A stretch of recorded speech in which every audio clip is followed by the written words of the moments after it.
bersama Fitrina. Halo Sobat Setia Prabu News dimanapun Anda berada. Semoga tetap dalam keadaan yang baik dan sehat. Kali ini Prabu News akan menyuguhkan beberapa berita penting dan populer di kalangan masyarakat dalam sepekan terakhir.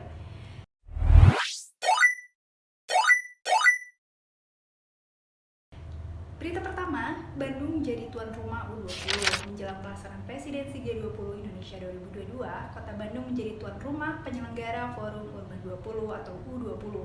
Hal ini dibahas dalam acara West Java Urban 20 Talks, Kota, Desa, dan Pemuda di Era Digital. Gubernur Jawa Barat Ridwan Kamil menyambut bahagia presidensi G20 di Indonesia. Apalagi Jawa Barat ditugaskan oleh Kementerian Dalam Negeri sebagai co-chairs Indonesia. Pada Outreach Groups U20 Presidensi G20 Indonesia tahun 2022 bersama dengan DKI Jakarta. Selain itu, Jabar juga dipercaya sebagai tuan rumah Outreach Groups lainnya seperti Youth 20, Y20, dan Think 20. Hal ini dikatakan oleh Ridwan Kamil saat menjadi pembicara dalam acara West Java Urban 20 Talks, Kota, Desa dan Pemuda di Era Digital di Hotel Pullman, Kota Bandung, Kamis, tanggal 24 Februari tahun 2022. Kita harus menjadi tuan rumah yang baik, berkesan, dan saya yakin Indonesia mampu dan Jawa Barat bagian dari itu. Jabar sangat siap memberikan impresi yang luar biasa dan pelayanan yang sangat baik kepada tamu-tamu dari seluruh dunia, kata Ridwan Kamil. Pria yang kerap disapa Kang Emil menjelaskan, Jabar sangat antusias dan siap sebagai tuan rumah dari salah satu outreach groups presidensi G20. Apalagi, event berkumpulnya negara-negara maju dunia ini dilakukan setiap 20 tahun sekali. Kang Emil pun mengajak kepada masyarakat, khususnya di Jabar untuk aktif dalam memeriahkan penyelenggaraan G20. Misalnya dengan memberikan beberapa pemikiran tentang isu dan tantangan dunia saat ini via media sosial. Menurut Ridwan Kamil, meski hanya beranggotakan 20 negara, negara dalam G20 ini memegang 85% perekonomian dunia. Dengan demikian pemikiran dari pertemuan G20 selalu ditunggu oleh negara-negara lain di dunia. Berita kedua, ada dari kartu BPJS Kesehatan akan menjadi syarat membuat SIM, STNK, melaksanakan ibadah haji atau umroh, bahkan jual beli tanah. Pemerintah menghimbau agar masyarakat yang masih menunggak iuran Jaminan Kesehatan Nasional, JKN, BPJS Kesehatan untuk segera melunasi. Jika tidak, maka tak bisa mengurus dokumen layanan publik. Sebab, saat ini JKN BPJS Kesehatan menjadi syarat wajib untuk mengurus layanan publik seperti pembuatan SIM, STNK, jual beli tanah hingga naik haji. Ini tertuang dalam Instruksi Presiden Nomor 1 Tahun 2022. Staf Khusus Menteri ATR Kepala BPN Tuku Taufikul Hadi mengatakan, polemik terkait aturan ini yang terjadi di masyarakat bukan pada persoalan mengurus atau mendaftar sebagai peserta JKN. Namun peserta yang masih belum membayar iurannya takut tidak bisa melakukan layanan publik. Ini menurut saya sejumlah masyarakat khawatir bukan masalah mau mengurus BPJS tersebut, tapi mungkin ada sebagian menunggak, ujarnya dalam webinar FMB. Kamis, tanggal 24 Februari tahun 2022. Oleh karenanya ia meminta masyarakat untuk bisa melunasi iuran yang selama ini dibayarkan. Sebab, itu untuk kebaikan diri sendiri juga agar bisa menggunakan layanan JKN BPJS Kesehatan. Kedepannya, semua masyarakat yang mengurus surat jual beli tanah akan tetap dilayani meski belum terdaftar sebagai peserta JKN. Namun, saat mengurus dokumen akan diberikan imbauan untuk mendaftar sebagai peserta.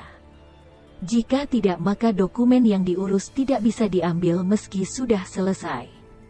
Sehingga, dalam hal ini membuat dokumen surat jual beli tanah akan tetap dilayani namun saat pengambilan harus menyertakan bukti kepesertaan JKN BPJS Kesehatan.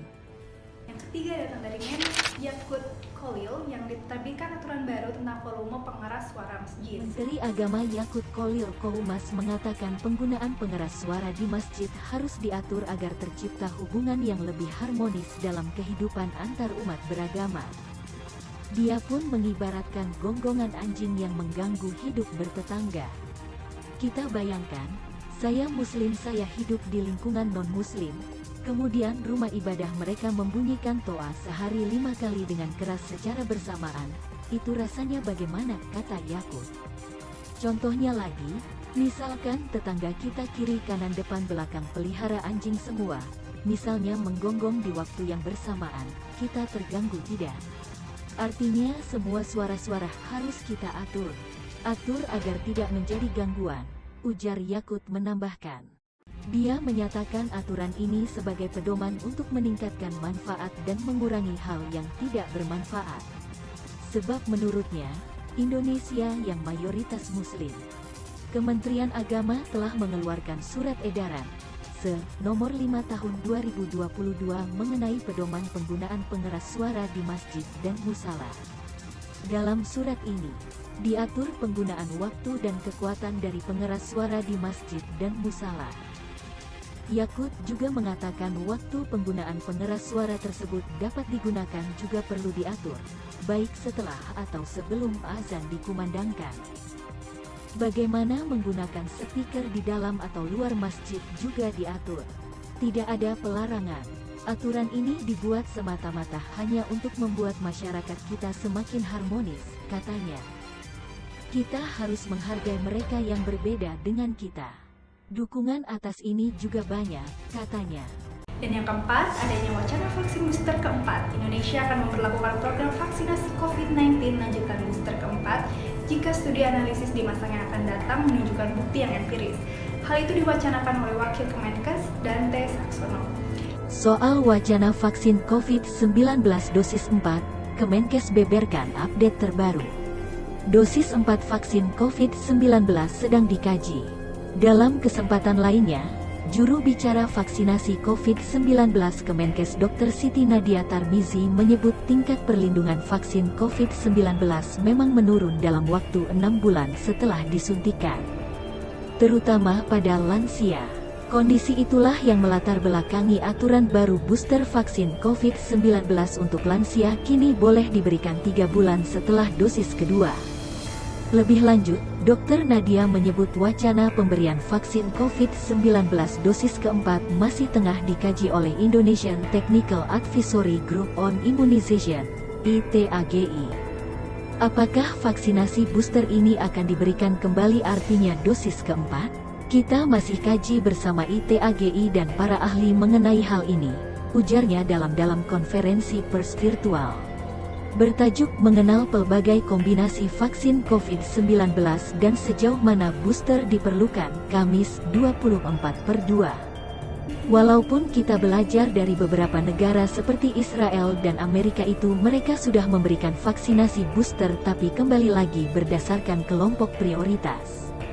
Artinya mereka berikan kepada seperti tenaga kesehatan karena kita tahu keterpaparannya sangat tinggi, pungkas Dr. Nadia. Dan yang terakhir ada dari Ukraina vs Rusia. Setelah konflik yang tak berujung reda, akhirnya Presiden Rusia Vladimir Putin mendeklarasikan perintah penyerbuan ke negara Ukraina pada Kamis 24 Februari 2022. Presiden Rusia juga melontarkan ancaman keras kepada negara-negara dunia yang memilih untuk mencampuri urusannya dalam melancarkan operasi militer di Ukraina. Kementerian Luar Negeri Ukraina menyatakan invasi yang dilakukan Rusia ke negaranya pada Kamis 24/2 merupakan bentuk perang. Mereka pun mendeklarasikan siap mempertahankan diri.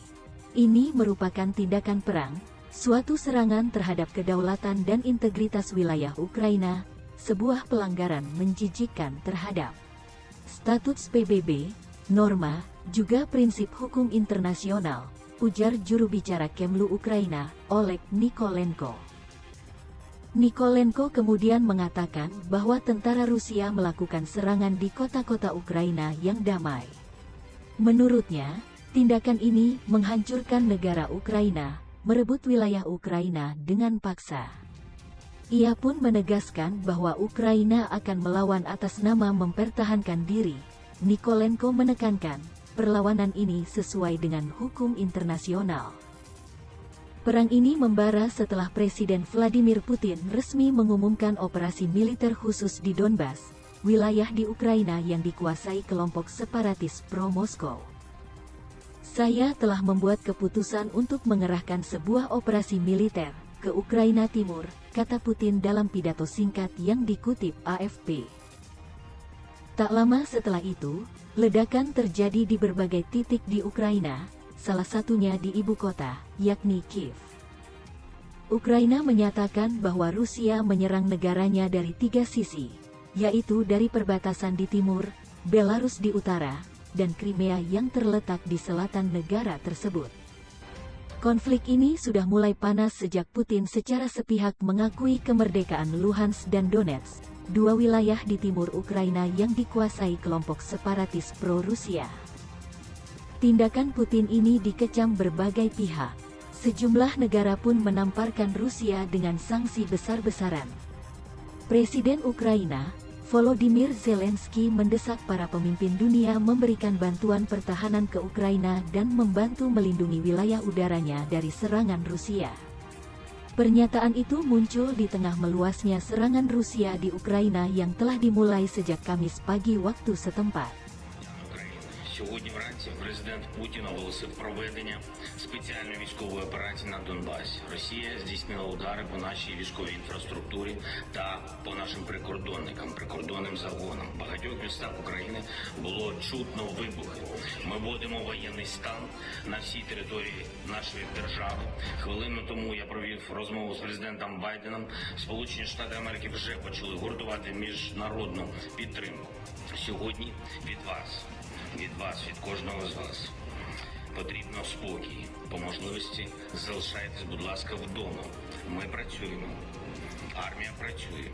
Працює весь сектор безпеки і оборони України. На зв'язку з вами буду постійно я, РНБО, Кабінет міністрів України. Незабаром я знов вийду на зв'язок. Без паніки. Ми сильні. Ми готові до всього. Ми всіх переможемо, бо ми – це Україна.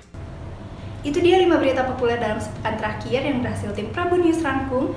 Berita selengkapnya silahkan kunjungi web prabunews.com. Terima kasih, sampai bertemu di Prabu News update lainnya.